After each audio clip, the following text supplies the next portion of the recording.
Akhirnya hari-hariku kulalui dengan perasaan pedih bercabik-cabik harga diriku. Aku mencoba untuk bertahan dan terus bertahan sebisa aku.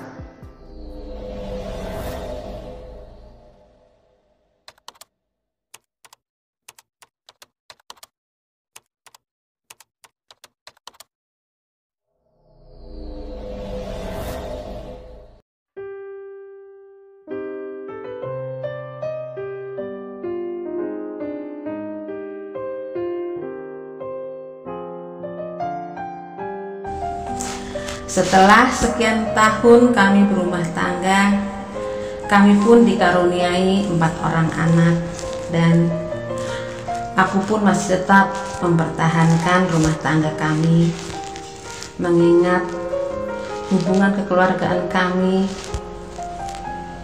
yang harus aku jaga. Namun sikap istriku sampai sekarang tidak ada perubahan sama sekali.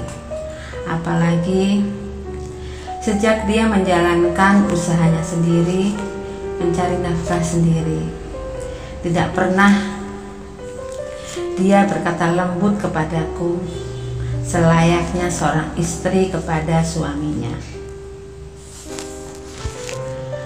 Pernah suatu waktu aku mengingatkannya soal cara dia berdandan yang aku anggap terlalu berlebihan. Namun apa yang aku dapati hanya berupa ucapan keras yang sangat menyakitkan hati. Dek, tolong kalau berdandan jangan berlebihan seperti itu, kataku. Mas, kenapa sih cerewet banget? Aku ini menghadapi pelanggan, tahu. Aku harus terlihat cantik dan menarik di mata pelangganku. Udah deh mas, gak usah banyak ngatur.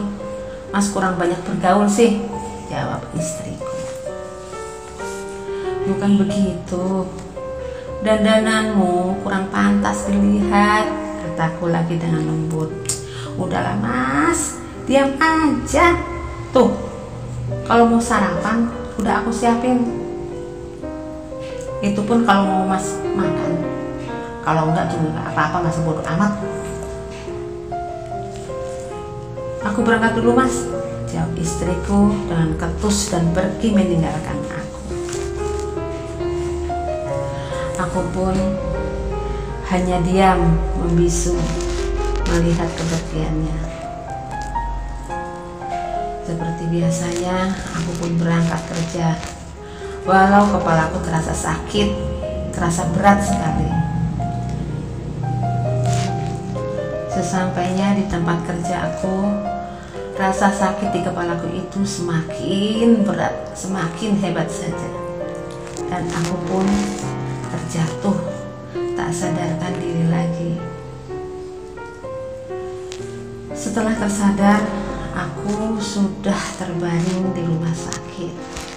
Kepalaku masih terasa sangat pening, sangat sakit, berat sekali rasanya. Yang aku rasakan, anggota tubuhku pun sulit sekali untuk digerakkan.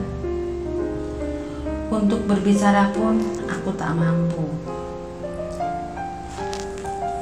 Hasil ronsen ternyata terlihat ada gumpalan cairan di otak.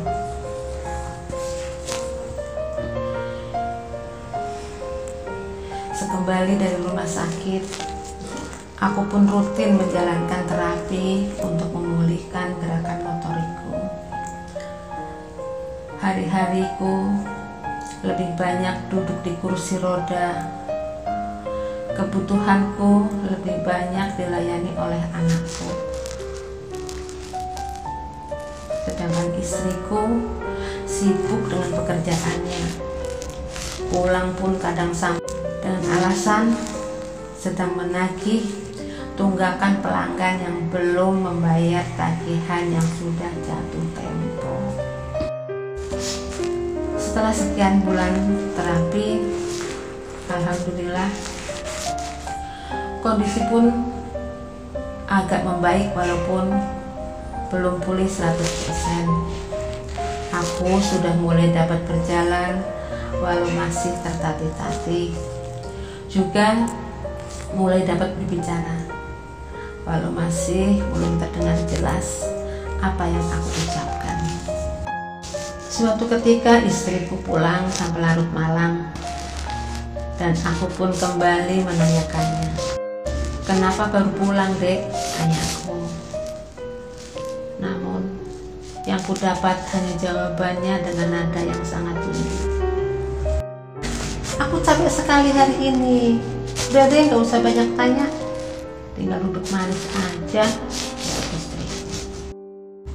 Dia langsung masuk ke kamar. Tinggallah aku terdiam menyusu. Kecurigaanku makin bertambah dengan seringnya istriku pulang larut malam. Lalu aku meminta salah satu keluargaku untuk mengawasi kegiatan istriku di luar sana. Dan ternyata kecurigaanku benar-benar terbukti. Istriku pergi dengan seorang laki-laki sedang menuju ke sebuah tempat penginapan. Ketika istriku dan laki-laki tersebut turun dari kendaraan, saudaraku pun menghampiri mereka. Sempat terjadi keributan di tempat itu. Lalu saudaraku itu meminta istriku untuk pulang ke rumah. Sesampainya di rumah, istriku bukannya meminta maaf padaku, namun dia malah meminta cerai dari aku. Aku hanya bisa mengelus dada dengan kelakuan istriku itu. Aku hanya dapat menangis dalam hati. Kenapa istriku tega sekali berbuat itu kepadaku? Aku sudah berusaha mengalah. Aku sudah berusaha membangun rumah tangga sebaik mungkin. Namun dia tega berselingkuh dengan laki-laki lain di saat aku sedang tidak berdaya. Demikian para pemirsa dimanapun berada. Semoga kisahku ini tidak terjadi dengan siapapun. Semoga kisahku ini hanya aku saja yang mengalaminya. Dan aku pun tidak tahu harus bagaimana lagi. Aku tidak ingin bercerai dengan istriku. Aku kasihan dengan anak-anakku. Dan aku masih memandang ada hubungan tali kekeluargaan di mana hubungan itu harus aku jaga benar-benar biar tidak terjadi perpecahan.